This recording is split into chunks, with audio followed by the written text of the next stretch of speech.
En la primera parte de esta serie hicimos algo que muy pocos se atreven a hacer. Dejamos de buscar soluciones afuera y empezamos a reparar el transmisor desde adentro. Durante los primeros 7 episodios realizamos una auditoría profunda de tu propia biología. Comprendimos que el campo cuántico no es un lugar al que viajas, sino una realidad en la que ya estás inmerso, pero de la que has vivido desconectado por el ruido estático de tu propio sistema. Diagnosticamos la ilusión de la separación que te mantiene en modo de supervivencia. Identificamos cómo el ego y la necesidad de tener razón actúan como muros de plomo que bloquean tu señal. Y descubrimos que la coherencia entre tu corazón y tu cerebro no es un concepto poético, sino la única configuración técnica que enciende tu antena electromagnética. Aprendiste que para influir en la materia, primero debes dejar de ser una víctima de tus hormonas del estrés. Entendiste que el estado de hiperconciencia en ondas gamma y la apertura de tus fronteras psicológicas son los requisitos mínimos para que el universo empiece a escucharte. Si has hecho el trabajo de esos primeros 7 capítulos, tu señal finalmente está limpia. El cortisol ha bajado, la resistencia ha desaparecido y tu sistema nervioso ha dejado de defenderse para, por fin, empezar a crear. Pero ahora llegamos al punto de inflexión, porque tener una antena de alta fidelidad no sirve de nada si no sabes qué coordenadas marcar en el dial de la realidad. La mayoría de las personas fallan aquí. Piden desde la carencia, envían deseos borrosos o intentan negociar con el campo desde la urgencia del ego. Pero el campo no entiende de súplicas, el campo solo responde a la frecuencia, a la emoción elevada y a la precisión técnica. En esta segunda parte pasamos del diagnóstico a la ingeniería pura. Vamos a entrar de lleno en la arquitectura de la intención. A partir de este momento vamos a desglosar el protocolo maestro de 6 pasos, desde la formulación exacta de tus objetivos hasta el arte de quitarse de en medio para que la magia ocurra. Te revelaré datos que la mayoría ignora. Cómo sincronizar tus prácticas con el clima espacial, por qué el índice K de actividad geomagnética puede multiplicar la potencia de tu señal y cómo utilizar la hora sideral local para encontrar la ventana donde el tejido de la realidad es más delgado. Hablaremos de la ciencia de la intención grupal y de cómo programar tu subconsciente en ese estado hipnagógico sagrado, justo en los minutos previos a que el sueño te alcance. Si no has visto la primera parte, te sugiero que te detengas, porque lo que viene a continuación no es para curiosos, sino para operadores. Hoy dejamos de ser buscadores de milagros para convertirnos en arquitectos de coincidencias. El tiempo de la teoría ha terminado. El protocolo de ejecución comienza ahora. Bienvenido a la parte 2. Prepara tu mente, calibra tu corazón y eleva tu frecuencia. Vamos a programar el campo. Aprendiste que el cosmos tiene ritmos y que la intención se amplifica cuando se sincroniza con ellos. Ahora llega la revelación que convierte todo lo anterior en algo exponencialmente más poderoso. No tienes que hacer esto solo. Nunca lo tuviste que hacer solo. El poder del grupo, cuando las mentes se unen. Hay un límite en lo que una sola mente puede generar. No porque la mente humana sea débil. Los episodios anteriores demostraron lo contrario con suficiente evidencia, sino porque existe una física de la coherencia colectiva que produce efectos que ninguna intención individual puede replicar. Del mismo modo que un instrumento musical solo no puede producir la resonancia de una orquesta entera tocando en sincronía. Cuando las mentes se alinean hacia un mismo punto, algo emerge que no es simplemente la suma de sus partes. Es un orden de magnitud diferente. Y la ciencia lleva décadas documentando exactamente qué ocurre cuando ese umbral se cruza. Empecemos por el fenómeno más extensamente estudiado y más difícil de ignorar.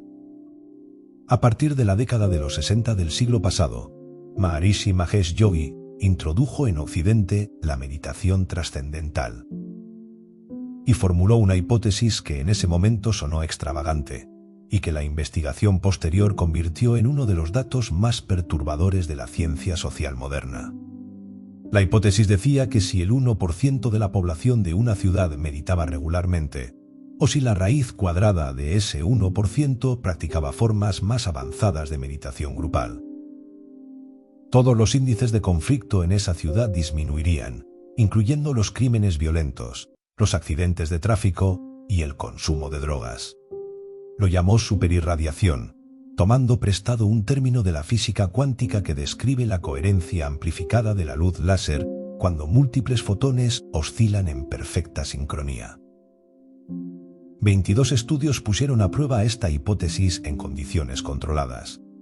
Un primer análisis de 24 ciudades de los Estados Unidos mostró que cuando una ciudad alcanzaba el umbral del 1% de meditadores, el índice de criminalidad bajaba un 24%. Un estudio posterior con 48 ciudades fue más preciso. Las 24 que tenían el porcentaje mínimo de meditadores experimentaron una reducción de la criminalidad de un 22% y una disminución de un 89% en la tendencia ascendente de la criminalidad. Las otras 24 ciudades, sin ese umbral, vieron aumentar su criminalidad en un 2% y su tendencia en un 53%. En 1993, el Proyecto Nacional de Demostración se centró en Washington, una ciudad que en ese momento atravesaba un período de aumento significativo de los crímenes violentos. Cada vez que el grupo local de meditadores alcanzó los 4.000 participantes, el índice de crímenes violentos descendió y continuó bajando hasta que el grupo se disolvió. Cuando los meditadores se separaron, la criminalidad volvió a subir. El estudio demostró que el efecto no podía atribuirse a otros factores como mayores esfuerzos policiales o programas sociales especiales. Los practicantes de la meditación trascendental también apuntaron hacia conflictos geopolíticos activos. En 1983, un grupo reunido en Israel envió intenciones a través de la meditación colectiva hacia el conflicto palestino-israelí. En los días de mayor número de meditadores participando, las víctimas mortales en el Líbano cayeron un 76%. La violencia común en la región, incluyendo crímenes locales, accidentes e incendios, también disminuyó. Los propios críticos de la meditación trascendental, que señalaron con razón que la organización tenía sesgos institucionales, admitieron que la cantidad y consistencia de los datos acumulados hacía difícil desestimar los efectos por completo. Pero el fenómeno de la mente colectiva no se limita a los meditadores organizados. Roger Nelson, físico de la Universidad de Princeton, construyó a lo largo de los años una red global de generadores de eventos aleatorios, pequeñas máquinas que producen secuencias de ceros y unos en completo azar estadístico. Colocó estos generadores en distintos puntos del planeta y los monitorizó de manera continua durante años. Su pregunta era si la conciencia humana colectiva, en momentos de atención masiva y sincronizada, producía algún efecto measurable sobre esas máquinas que deberían comportarse de manera puramente aleatoria. Lo que encontró fue extraordinario y replicable. Cuando millones de personas en todo el mundo centraban su atención simultáneamente en el mismo evento, ya fuera una ceremonia espiritual global, una catástrofe repentina o un acontecimiento histórico de enorme carga emocional, los generadores de eventos aleatorios en todo el planeta mostraban un orden estadístico que no debería existir. Las máquinas de azar se volvían menos azarosas. La atención colectiva dejaba una huella física medible en el campo. El pensamiento de millones de personas orientado hacia el mismo punto durante el mismo instante creaba una perturbación en el tejido estadístico de la realidad que los instrumentos podían capturar. Nelson llamó a esto el proyecto de conciencia global, y sus datos sugerían que la mente humana no opera como una unidad aislada, sino como un nodo dentro de una red que, bajo ciertas condiciones de coherencia y sincronía, actúa como un organismo unificado de escala planetaria. Y si la mera atención colectiva, sin intención deliberada de producir un cambio, ya deja esa huella, la pregunta que Taggart se hizo es obvia. ¿Qué ocurre cuando un grupo no solo presta atención, sino que intenta cambiar algo de manera activa y coordinada? La respuesta vino de los propios experimentos de intención grupal que ella diseñó con sus colegas científicos. En uno de ellos, un grupo de participantes a distancia enviaron intenciones coordinadas hacia organismos biológicos en condiciones de estrés medido por emisiones de biofotones. Los resultados mostraron que la intención grupal enviada en intervalos alternos de 10 minutos producía cambios en las emisiones lumínicas de los organismos que seguían exactamente el patrón esperado, con el efecto presente durante los periodos de envío y ausente durante los periodos de descanso. La intención colectiva no solo era measurable, era específica, dirigida y replicable. Pero ¿por qué funciona el grupo de manera cualitativamente diferente a la suma de sus intenciones individuales? La respuesta está en lo que los físicos llaman sincronización, un fenómeno que el matemático holandés Christian Huygens observó en 1665, cuando descubrió que los péndulos de dos relojes colgados de la misma pared, sin importar desde qué posición los pusiera en movimiento, terminaban oscilando al unísono. Los dos sistemas intercambiaban pequeñas cantidades de energía hasta que sus ritmos convergían. Y una vez en sincronía, la señal que emitían era más potente que la de cada péndulo solo. Lo mismo ocurre con los cerebros humanos. Los investigadores de la Universidad Nacional Autónoma de México encontraron que cuando dos personas se sentaban juntas en meditación silenciosa durante 20 minutos, sus patrones cerebrales empezaban a sincronizarse. Y cuando uno de ellos enviaba intención al otro, el cerebro del receptor reproducía los patrones del emisor en el mismo instante, como si los dos cerebros fueran uno. Los investigadores también encontraron algo más perturbador. Cuando ambos cerebros estaban sincronizados, el patrón más coherente de los dos prevalecía y arrastraba al otro hacia su frecuencia. El orden contagia al caos. La coherencia organiza la incoherencia. Y cuando un grupo entero alcanza ese estado de sincronía colectiva, el campo que genera es cualitativamente diferente a todo lo que cualquiera de sus miembros podría generar de manera individual. Según los cálculos derivados del trabajo de Nelson, con que la raíz cuadrada del 1% de la población mundial practicara una forma avanzada de meditación coherente, bastaría para influir sobre el estado del campo planetario. Ese número es aproximadamente 8.000 personas.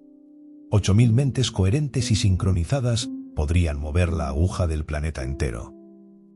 ¿Qué significa esto para ti de manera práctica hoy? Significa que ninguna intención que formules tiene que ser enviada en soledad. Buscar o crear un grupo de personas que compartan el mismo marco de comprensión, que hayan trabajado en su propio estado interno, que estén dispuestas a alinear su atención hacia un objetivo común en el mismo instante, no es un lujo espiritual. Es una decisión de ingeniería que amplifica exponencialmente la señal que cada uno de los miembros del grupo enviaría solo. Un grupo no necesita ser grande. Los datos de Nelson sugieren que la intensidad de la coherencia importa más que el número de participantes. Dos personas en estado de sincronía genuina pueden generar un campo más potente que 100 personas en estado de distracción. La calidad de la coherencia colectiva precede a la cantidad. Esta semana, identifica a alguien con quien puedas alinear una intención. No hace falta que sea en el mismo espacio físico. La distancia no reduce el efecto, como demostró cada experimento de intención remota de esta serie. Lo que se requiere es sincronía de estado, acuerdo sobre el objetivo y simultaneidad del envío. Cuando las mentes se unen en coherencia, dejan de ser individuos enviando señales paralelas. Se convierten en un solo emisor de una potencia que ninguno de ellos podría alcanzar solo. Y el campo que responde a la coherencia con una sensibilidad que la ciencia apenas empieza a comprender, registra esa unión como algo cualitativamente diferente. Como una ola que no suma su altura a las demás, sino que las convierte a todas en una sola ola, más alta que cualquiera de ellas jamás podría haber sido. Aprendiste que las mentes unidas amplifican exponencialmente la señal. Ahora llega el episodio que muchos no esperaban, el que puede ser el más liberador de toda la serie. Porque lo que estás a punto de descubrir no tiene que ver solo con crear tu futuro. Tiene que ver con sanar lo que ya ocurrió. Sanar el pasado desde el presente. Hay una herida que millones de personas cargan sin saber que puede ser tocada. No con psicoterapia, aunque la psicoterapia tiene su valor. No con el tiempo, aunque el tiempo suaviza los bordes, sino con algo que la física cuántica describe con una frialdad matemática que termina siendo la declaración más esperanzadora que la ciencia haya formulado jamás sobre la naturaleza del sufrimiento humano.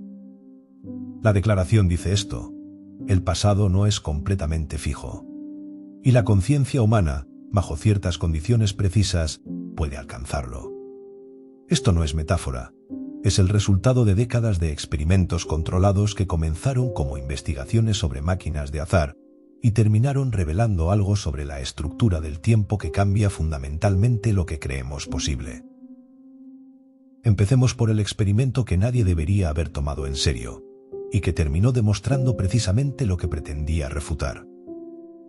En la víspera del año 2000, el profesor Leonard Leibovitz, médico especialista en infecciones hospitalarias en Israel y escéptico declarado de la medicina alternativa, diseñó un experimento con 4.000 adultos que habían desarrollado infecciones graves durante su estancia en el hospital entre los años 1990 y 1996. Leibovitz preparó un protocolo riguroso con doble ciego. Dividió los registros de esos pacientes en dos grupos al azar.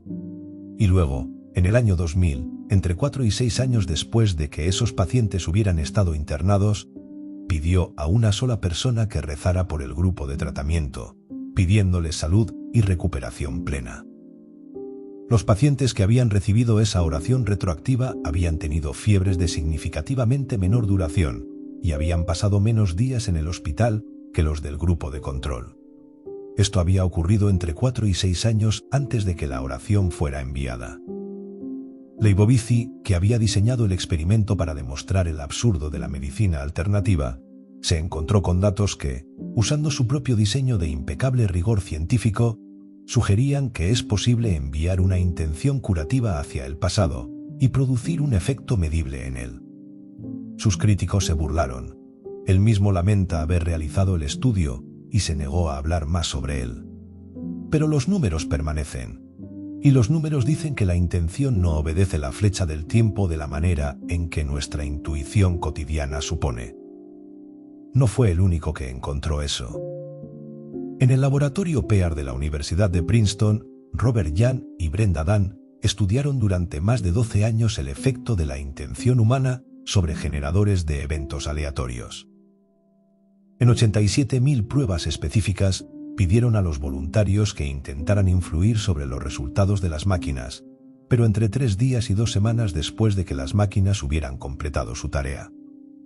Los resultados de estos experimentos de desplazamiento temporal fueron, en conjunto, incluso mayores que los de los experimentos realizados en tiempo presente. La intención enviada después del evento producía un efecto sobre el evento que ya había ocurrido. Jan comentó que esto le hizo comprender que debemos desechar nuestras ideas convencionales sobre el tiempo. Dean Radin estudió el mecanismo de este fenómeno con mayor precisión. Analizó mediante cadenas de Markov los patrones de cómo la intención afectaba a los generadores aleatorios a lo largo del tiempo. Y sus análisis le llevaron a una conclusión que describe en sus propias palabras. El proceso no funcionaba hacia adelante intentando alcanzar un objetivo, sino que era un flujo de información que había viajado hacia atrás en el tiempo. La física teórica ha comenzado a construir marcos para entender por qué esto es posible. En el nivel cuántico más fundamental, la energía pura no tiene tiempo ni espacio. Existe como un continuum de cargas fluctuantes donde pasado, presente y futuro coexisten en una relación de mutua influencia. La conciencia actúa como el factor que colapsa posibilidades en hechos.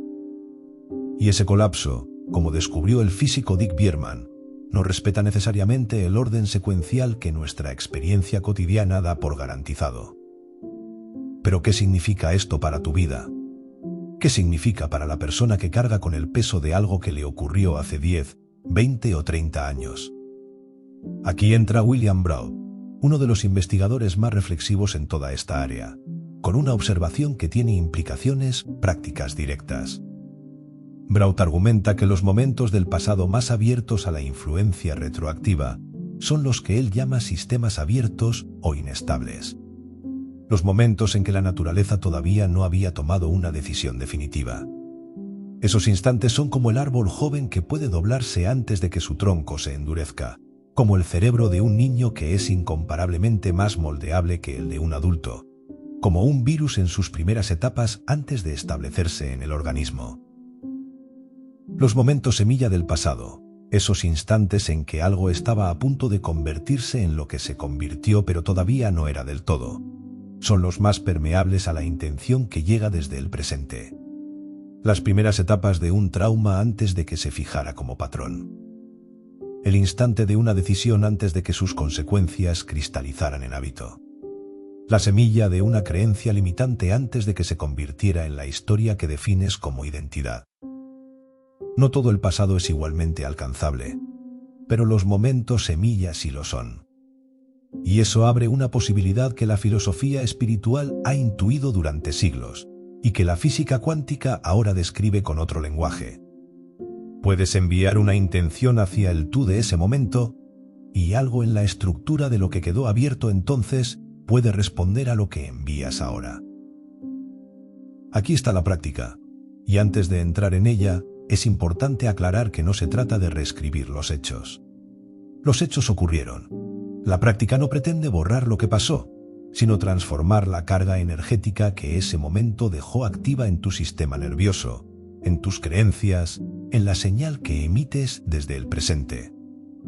Porque esa carga está viva ahora. Opera ahora, contamina la intención que formulas ahora. Y eso sí puede cambiarse. Entra en el estado de coherencia corazón-cerebro. Respira desde el centro del pecho, activa la calidez, y cuando estés calibrado en ese estado, lleva tu atención con gentileza hacia un momento específico del pasado que todavía sientes que pesa. No el catálogo completo de todas tus heridas.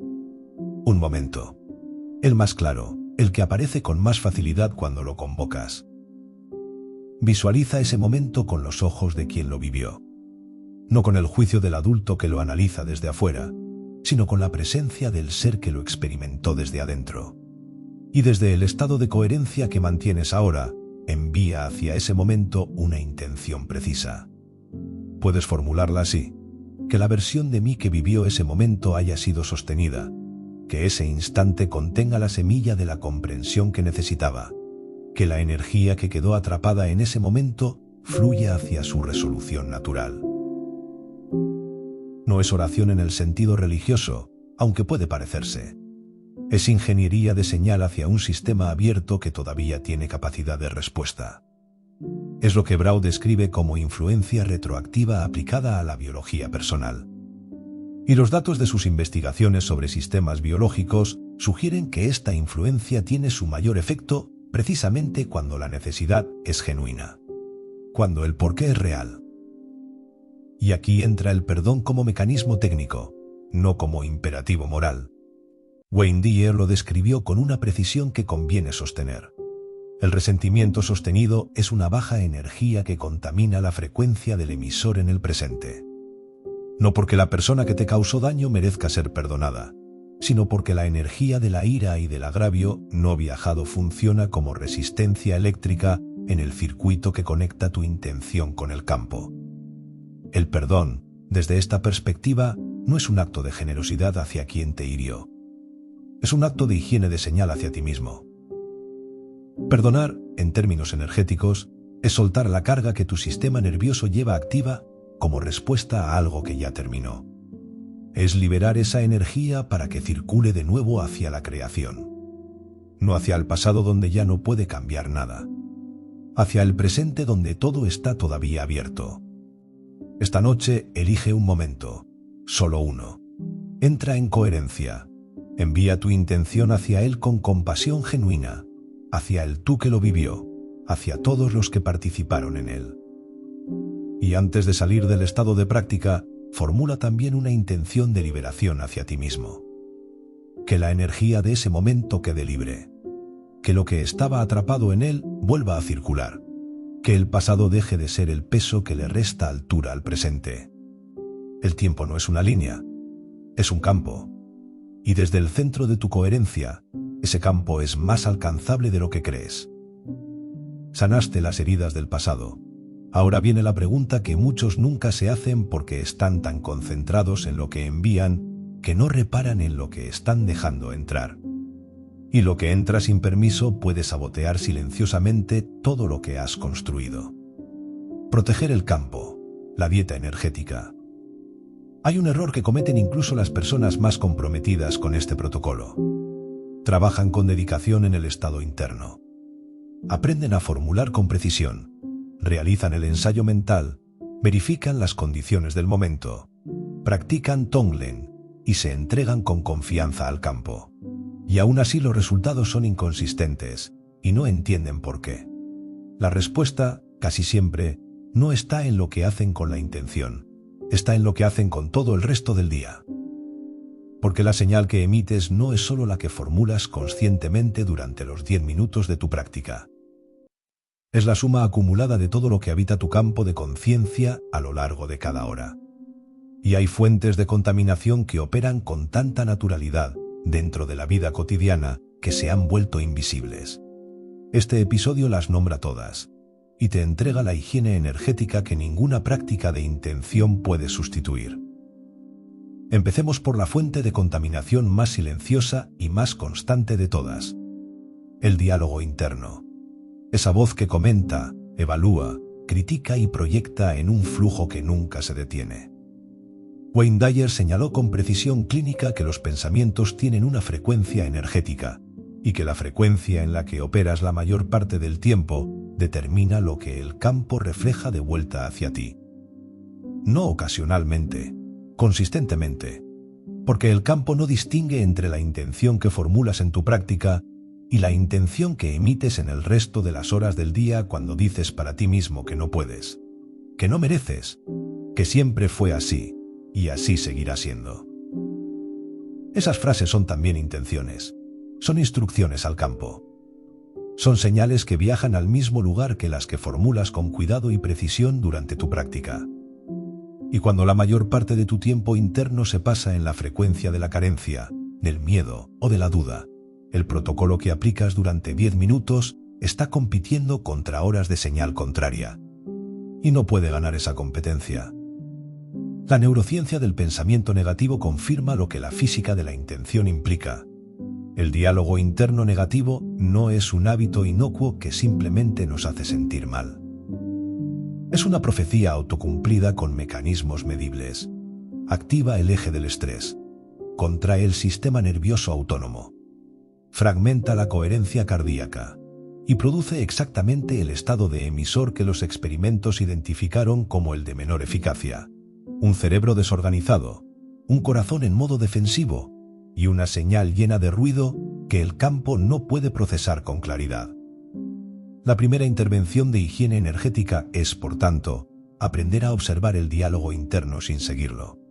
No suprimirlo con esfuerzo, sino notar cuándo está operando en la frecuencia de la carencia y redirigirlo activamente hacia la frecuencia de lo que deseas crear. Dyer llamó a esto correspondencia. Que tus pensamientos cotidianos se correspondan con lo que tienes intención de manifestar, en lugar de repetir la historia de lo que siempre fue o de lo que temes que sea. La segunda fuente de contaminación es más exterior, pero igualmente insidiosa: el juicio y la crítica hacia los demás. Y aquí conviene ser preciso, porque la tendencia es pensar que esto es una cuestión moral, y no lo es. Es una cuestión de frecuencia. Cuando emites energía de juicio, de resentimiento o de hostilidad hacia cualquier persona o circunstancia, esa energía no viaja solo hacia afuera. Primero pasa por ti, primero contamina tu propio campo. La baja frecuencia que generas cuando criticas, cuando condenas, cuando te regodeas en el malestar ajeno, es exactamente la misma frecuencia que después bloquea el canal de tu intención. La energía de la desconexión no distingue objetivos. Opera en todo el sistema al mismo tiempo. Dyer lo describió con una imagen que vale la pena sostener. Si quieres llevar paz a una situación, tienes que llegar a ella ya siendo paz. No puedes entrar desde la hostilidad y esperar producir coherencia. La energía más alta transforma a la más baja cuando llega desde un estado genuino, Pero la energía baja nunca transforma nada, solo genera más de lo mismo. La tercera fuente de contaminación es la que más sorprende a las personas cuando la comprenden por primera vez: la dieta de noticias y de contenidos que consumes cada día. No como juicio estético, sino como física de la señal. Los experimentos de Bernard Grad demostraron que el estado emocional de quien sostiene un recipiente de agua altera las propiedades del agua de manera medible. Las plantas regadas con agua sostenida por una persona en estado depresivo crecieron más lentamente que las regadas con agua sostenida por alguien en estado de bienestar. Tu sistema nervioso no diferencia entre una amenaza que estás experimentando directamente y una amenaza que estás procesando a través de una pantalla. La respuesta biológica es análoga. El cortisol sube. La coherencia cardíaca cae. El campo electromagnético del corazón se fragmenta. Y en ese estado, tu capacidad de emitir una señal limpia se reduce drásticamente. Wayne Dyer fue directo al respecto. Un consumo constante de noticias de violencia, catástrofe y escasez introducía en el campo personal una corriente de baja energía que atraía más de lo mismo. No porque el universo sea cruel, sino porque el campo opera como un espejo de frecuencias, y la frecuencia del miedo sostenido genera un estado que el campo refleja con precisión. La higiene aquí no requiere ignorancia del mundo. Requiere conciencia de la diferencia entre estar informado y estar bañado permanentemente en el miedo. Una revisión breve y deliberada de las noticias que necesitas es cualitativamente diferente a un flujo continuo de contenido alarmante que mantiene tu sistema nervioso en estado de amenaza de manera crónica. La cuarta fuente de contaminación es técnica y directa. No compartas tus intenciones con personas escépticas. Esto no es superstición ni esoterismo. Es el efecto observador aplicado a tu campo personal.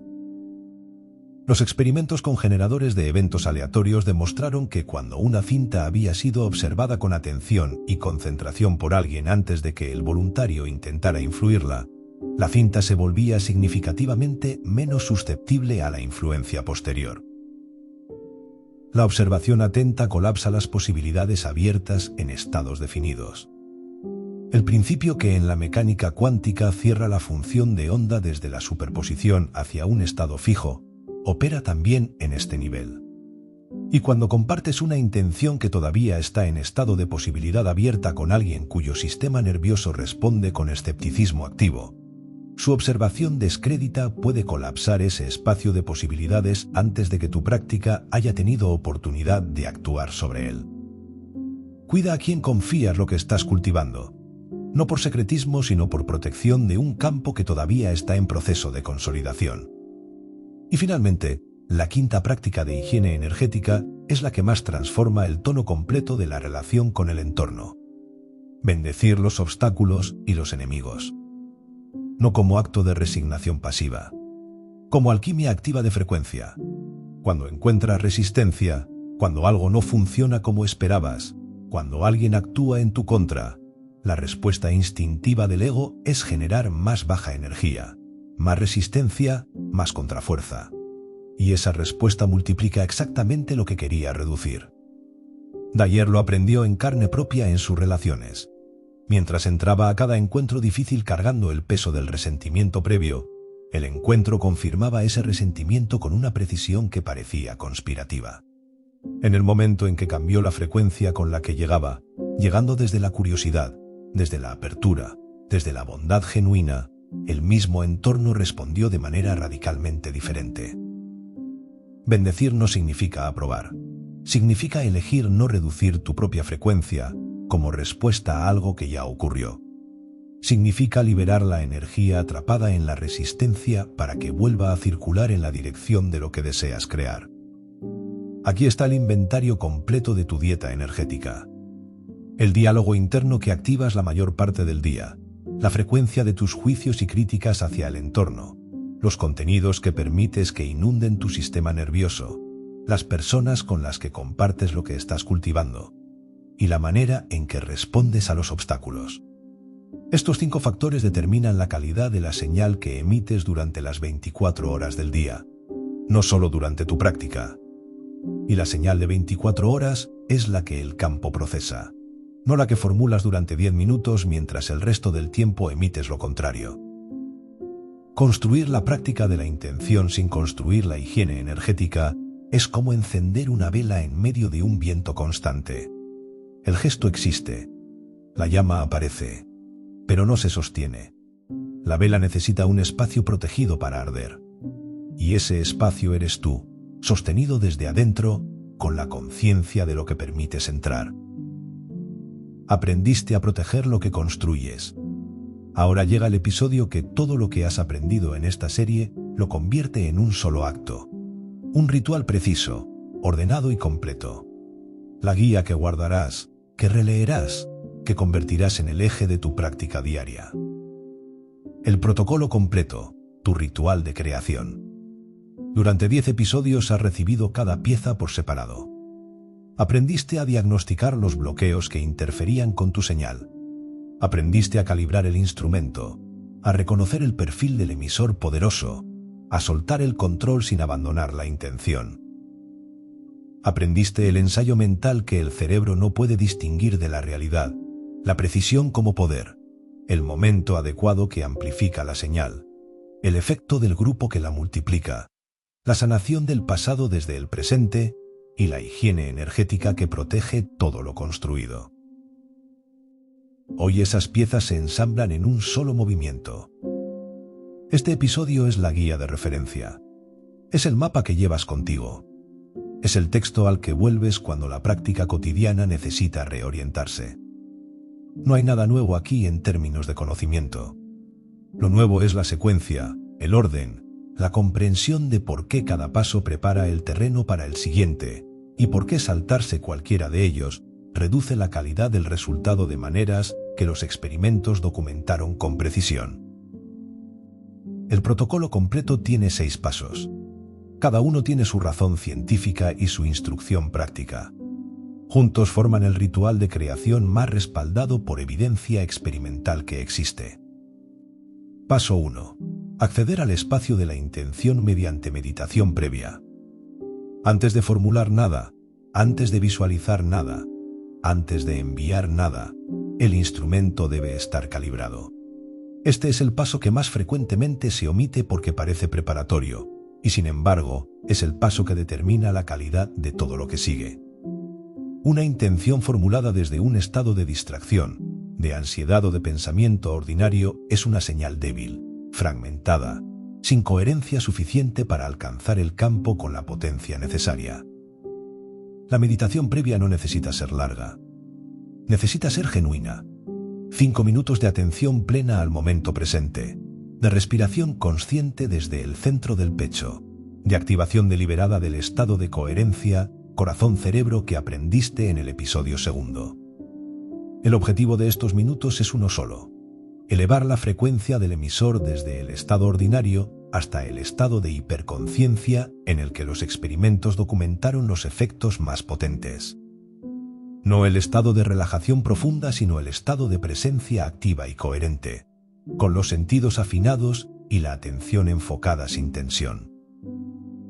Los curanderos más efectivos del estudio de 40 tradiciones distintas que Taggart examinó describieron invariablemente este momento como el de la preparación del canal antes del envío. Sin este paso, el canal está parcialmente bloqueado. Con él, la señal fluye. Paso 2. Activar Tonglen durante 2 minutos. Antes de enviar tu intención personal, dirige tu atención durante 2 minutos hacia el bienestar de otro ser. Recuerda la mecánica de esto. Inhala el sufrimiento de alguien que conoces. Exhala alivio y bienestar hacia ese ser. No como ritual vacío, sino como activación genuina del sistema nervioso en la frecuencia de la compasión. La razón técnica de este paso es la que aprendiste en el episodio 4. El ego opera desde la separación, y la separación es la mayor fuente de interferencia en la señal de intención. Cuando tu conciencia está genuinamente ocupada en el bienestar de otro, el ego y su necesidad de controlar el resultado quedan temporalmente en segundo plano. El canal se despeja. La paradoja que toda la tradición contemplativa conoce y que los experimentos del laboratorio PEAR, confirmaron desde otro ángulo se cumple aquí con precisión. Menor autoconciencia, más atención plena, produce mayor efecto sobre la realidad física. 2 minutos de Tonglen antes del envío no son un acto de generosidad. Son ingeniería de señal. Paso 3. Formular y vivir la intención con todos los sentidos, en tiempo presente, a velocidad real. Este es el núcleo del ritual. La intención que has escrito previamente con los 6 elementos: quién, qué, cuándo, dónde, por qué y cómo, formulada en positivo y en presente, se convierte ahora en una experiencia vivida desde adentro. No la lees, no la recitas, la habitas. Activa los 5 sentidos simultáneamente. Si tu intención es salud, siente la agilidad en las articulaciones, escucha tus propios pasos, percibe el olor del aire, siente la temperatura en tu piel. Si tu intención es abundancia, siente el peso de la tranquilidad que viene con ella. Escucha las conversaciones que tendrás. Percibe el entorno donde vives cuando esa realidad ya es tu realidad.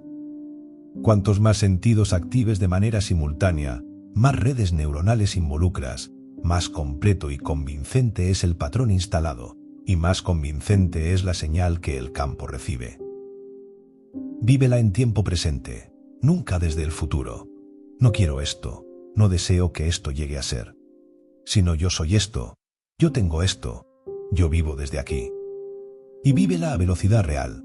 Los experimentos con electromiografía en esquiadores demostraron que imaginar una acción a cámara lenta produce un patrón muscular y neurológico diferente al de la velocidad real. El cerebro procesa la acción mental al mismo ritmo que la acción física. No ralentices el ensayo. Vívelo al ritmo en que esa realidad existe cuando ya es tu realidad. 5 minutos de esta práctica, con la calidad de estado que los pasos anteriores han preparado, equivalen neurológicamente a una práctica considerablemente más larga realizada desde un estado ordinario de conciencia. Paso 4. Verificar las condiciones del momento. Este paso es breve pero técnicamente relevante. Antes del envío final, verifica 2 condiciones. La condición externa. ¿El índice K del día es 5 o superior? Si tienes la posibilidad de sincronizar tu práctica con las ventanas de mayor actividad geomagnética, hazlo. No como superstición, sino como optimización de las condiciones del campo receptor, exactamente como un astrónomo elige las noches de menor interferencia atmosférica para sus observaciones más importantes. La herramienta para verificar el índice K está disponible en tiempo real en los recursos de la Agencia Meteorológica Espacial, de la Administración Oceánica y Atmosférica de los Estados Unidos. La condición interna. ¿Estás genuinamente bien? Kaggart fue explícita en este punto del protocolo. Envía intención solo en los días en que te sientas bien y feliz. No como condición de mérito, sino como condición técnica. Un emisor en estado de malestar emite una señal contaminada que compite con la intención formulada. El estado emocional no es decorativo. Es parte constitutiva de la señal. Si una de estas 2 condiciones no se cumple hoy, no fuerces el envío. El campo no tiene prisa. Espera el momento en que ambas condiciones estén alineadas. La intención enviada en las condiciones correctas supera en eficacia a 100 intenciones enviadas desde el apuro. Paso 5. Quitarse de en medio. Entregar y desapegarse completamente del resultado. Has hecho el trabajo, lo has hecho con precisión y con amor. Ahora llega el paso más contraintuitivo de todo el protocolo, y el que distingue a los emisores más efectivos de los que practican sin obtener resultados consistentes. Suelta. Entrega el resultado al campo. Confía en la inteligencia que organiza el universo para que encuentre el camino más coherente hacia la manifestación de lo que has declarado. Recuerda la distinción que aprendiste en el episodio 4. La intención es la dirección, la señal precisa hacia donde apunta tu energía. El apego es la necesidad de que el resultado llegue de cierta manera, por cierta vía, en cierto momento exacto. Y el apego es ruido. Es el ego interviniendo en la transmisión con su necesidad de controlar lo que ya fue enviado. Los curanderos más efectivos del estudio de 40 tradiciones describieron este momento como el de mayor entrega, no el de mayor esfuerzo. Harry Edwards, el curandero cuyo trabajo fue documentado en vida por médicos e investigadores, señaló que lo más importante de su práctica era hacer un esfuerzo consciente por quitarse de en medio. No por pasividad, sino por comprensión. Por saber que la inteligencia que organiza la danza de las partículas subatómicas no necesita ser dirigida por el ego para cumplir con lo que ha sido correctamente solicitado. Suelta la flecha después de haberla apuntado con toda la precisión disponible. No intentes guiar su vuelo. Paso 6. La gratitud anticipada. Agradecer antes de recibir como señal de fe activa. Este es el paso que cierra el circuito. Y es el más profundo de todos porque opera sobre la naturaleza misma del tiempo y de la señal que el campo recibe. Cuando observas una realidad deseada cargado de ansiedad, cuando la pregunta interna es cuándo llegará o si llegará alguna vez, estás enviando al campo una señal que confirma la ausencia de lo que pides. La ansiedad es la vibración de la carencia. Y el campo, que opera como espejo de frecuencias, refleja de vuelta exactamente la frecuencia que recibe. La carencia atrae más carencia, no como castigo cósmico, sino como mecánica de resonancia. La gratitud anticipada opera en sentido inverso. Cuando tu estado interno dice gracias por esto que ya es, cuando el corazón habita genuinamente la frecuencia del reconocimiento por algo que todavía no ha llegado en forma, pero que ya existe en frecuencia, estás enviando al campo una señal que confirma el evento como hecho consumado. Y el campo, que no puede distinguir entre la realidad que ya existe en el plano físico y la que existe en el plano de la coherencia de tu señal, responde a esa confirmación con la misma fidelidad con que responde a todo lo demás que emites. El científico Dean Radin demostró en un estudio doble ciego con 2000 personas en Japón, enviando gratitud hacia agua en California, que la gratitud como frecuencia sostenida altera la arquitectura molecular de la materia de maneras estadísticamente mesurables. Los cristales formados por el agua expuesta a la intención de gratitud colectiva eran estructuralmente más hermosos y más ordenados que los del grupo de control. La gratitud no es un sentimiento blando, es una fuerza de ordenamiento, es la vibración de la certeza. Y Rollin y Crati, en el Instituto Erdmann, demostró que el estado de aprecio genuino induce la coherencia cardíaca más rápida y más estable que se ha podido medir. Cuando agradeces con genuinidad, el corazón produce una onda sinusoidal perfecta. El sistema nervioso completo se sincroniza. El campo electromagnético que emana de ti alcanza su máxima potencia y coherencia. Cierra cada práctica con gratitud. No con esperanza, no con deseo, con gratitud. Gracias porque esto ya es. Gracias porque el campo recibe esta señal y la procesa. Gracias porque lo que fue declarado con precisión y enviado con coherencia ya existe en la única dimensión que precede a la manifestación física, la dimensión de la frecuencia. Este es el protocolo completo. Accedes al espacio de la intención a través de la meditación. Despejas el canal con Tonglen. Habitas la intención con todos los sentidos en tiempo presente y a velocidad real. Verificas las condiciones internas y externas del momento. Te quitas de en medio entregando el resultado al campo. Y cierras el circuito con gratitud anticipada desde la certeza de lo que ya es. 6 pasos, cada uno justificado por la ciencia de los episodios anteriores. Cada uno necesario.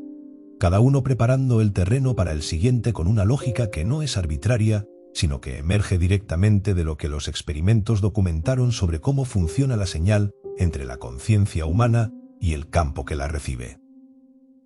Puedes imprimir esto, puedes volver aquí cuando lo necesites, pero el objetivo de este protocolo no es que lo apliques como un procedimiento externo que ejecutas.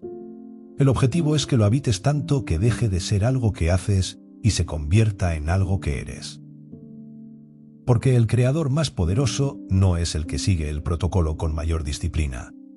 Es el que ya no necesita seguirlo, porque vive desde él. Ha recibido el protocolo completo, cada pieza en su lugar, cada paso justificado, cada herramienta disponible. Ahora llega el episodio que lo transforma todo.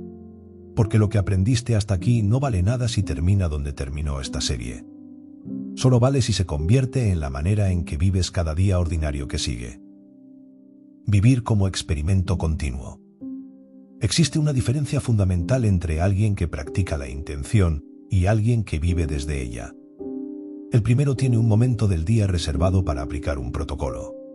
Trabaja con disciplina, sigue los pasos, envía la intención, y luego vuelve al resto de su vida como si fueran dos mundos separados, el mundo de la práctica y el mundo ordinario. El segundo no tiene esa separación. Para él, cada conversación es un campo de coherencia o de interferencia. Cada encuentro inesperado es información del campo. Cada mañana frente al espejo es el primer acto de calibración del día. El mundo ordinario no existe, solo existe el experimento continuo. Este episodio es la coronación de todo lo que has construido. No te entrega una técnica nueva, te entrega una identidad nueva. Y esa identidad se instala a través de 4 prácticas que puedes comenzar hoy, que no requieren tiempo adicional porque no se añaden a tu vida, sino que se entretejen en ella. La primera es aprender a leer las coincidencias como respuestas del campo. Wayne Dyer describió este fenómeno con una precisión que invita a detenerse. Cuando te sincronizas con la frecuencia de la intención, las personas adecuadas aparecen como por arte de magia. El teléfono suena y alguien te da información que esperabas desde hace meses. Se presenta la circunstancia que necesitabas sin que la hayas buscado de manera directa. Un extraño dice algo que responde exactamente a la pregunta que llevabas semanas formulando en silencio. La mayoría de las personas llama a esto suerte o casualidad y sigue adelante sin registrar nada. Quien vive como experimento continuo hace algo diferente. Anota. No con obsesión, sino con la actitud de un científico que recoge datos. Porque las coincidencias son datos. Son la firma audible del campo respondiendo a la señal que has emitido, con la misma fidelidad con que los generadores de eventos aleatorios de Princeton respondían a la intención de los voluntarios. El campo no envía cartas, envía circunstancias. Y circunstancias que parecen aleatorias pero que convergen hacia lo que formulaste, son exactamente lo que deberías esperar ver cuando la práctica está funcionando. Compra un cuaderno pequeño. Anota la fecha de cada intención que envías. Anota también las coincidencias que ocurren en los días siguientes. No para construir evidencia que te convenza, sino para entrenar la percepción. Para que el patrón que el campo genera se vuelva visible ante ojos que aprendieron a mirar. Kaggart diseñó para sus lectores exactamente esta práctica experimental: registrar la intención y sus resultados con la precisión de quien conduce un estudio, comparando el estado anterior al envío con el estado posterior, documentando los cambios, notando lo que ocurre incluso cuando el resultado no llega por el camino esperado.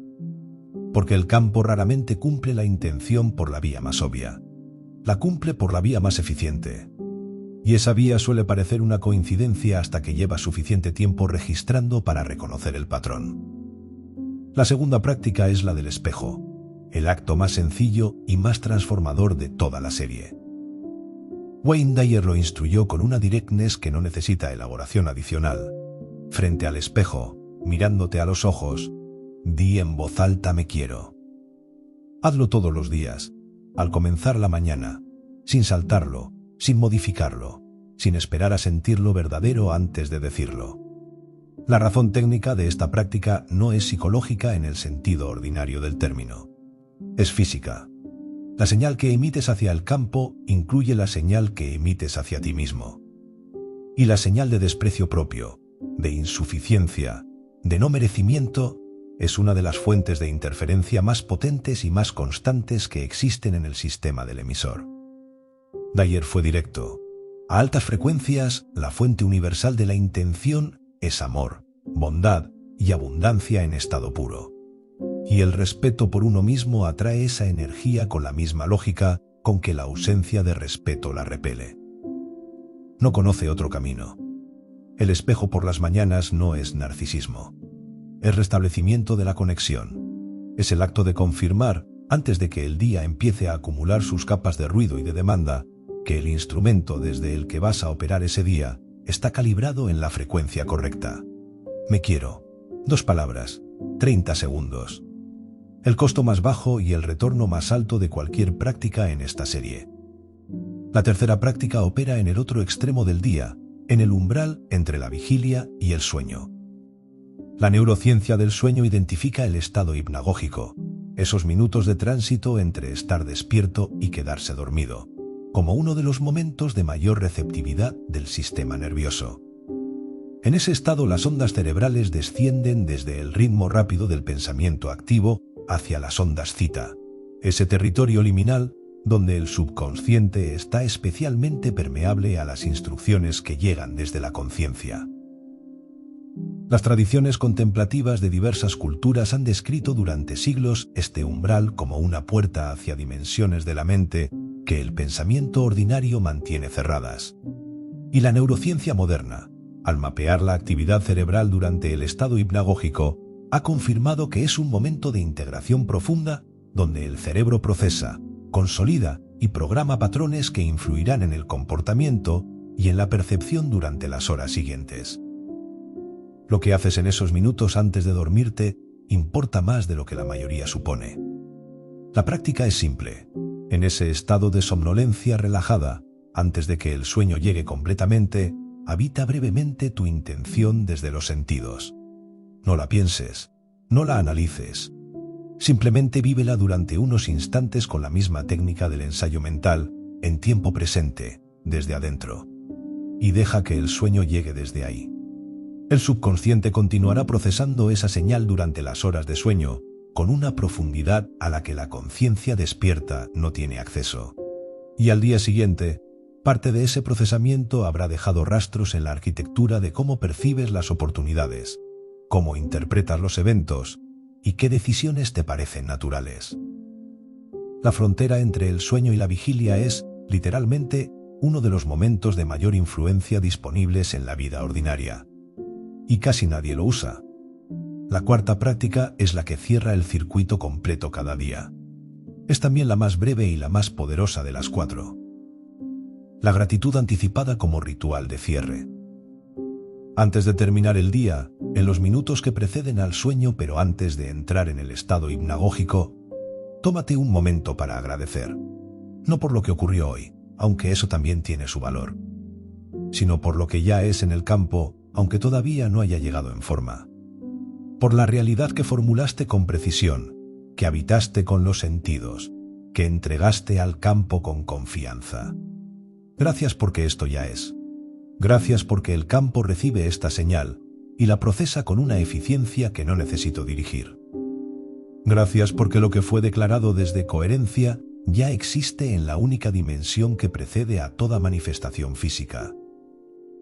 Recuerda la mecánica de esto.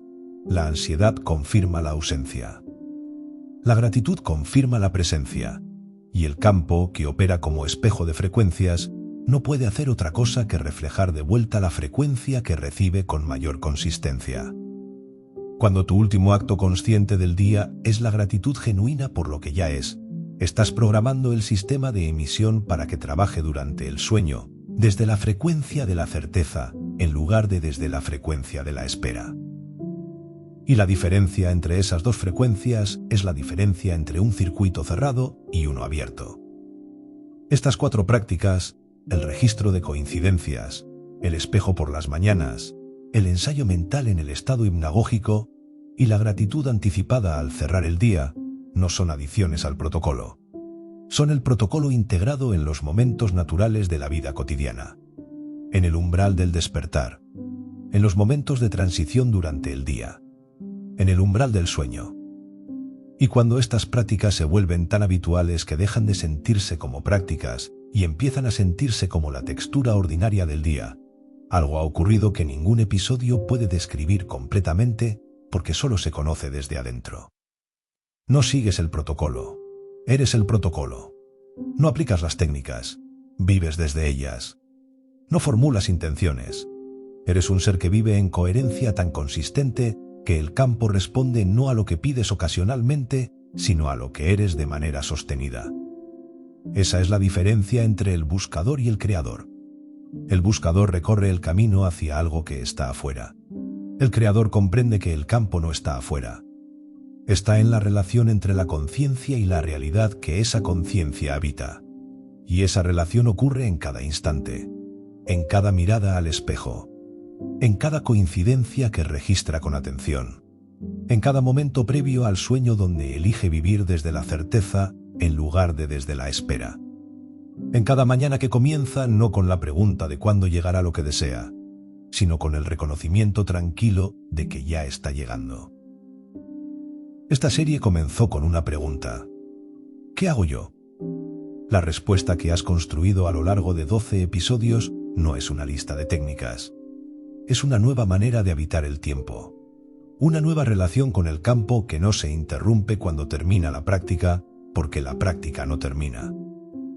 Se expande hacia cada conversación, hacia cada decisión, hacia cada momento de quietud y hacia cada momento de acción. El universo no esperó a que lo descubrieras para transmitir. Ha estado transmitiendo desde antes de que existieras. La única variable que siempre estuvo bajo tu control fue la claridad del receptor. Ahora ya sabes cómo calibrarlo. Lo que hagas con eso a partir de este momento es el experimento más importante que jamás conducirás. Y la buena noticia, la que la física de la conciencia confirma desde docenas de ángulos distintos, es que ya estás en el laboratorio. Siempre lo has estado. La única diferencia es que ahora lo sabes.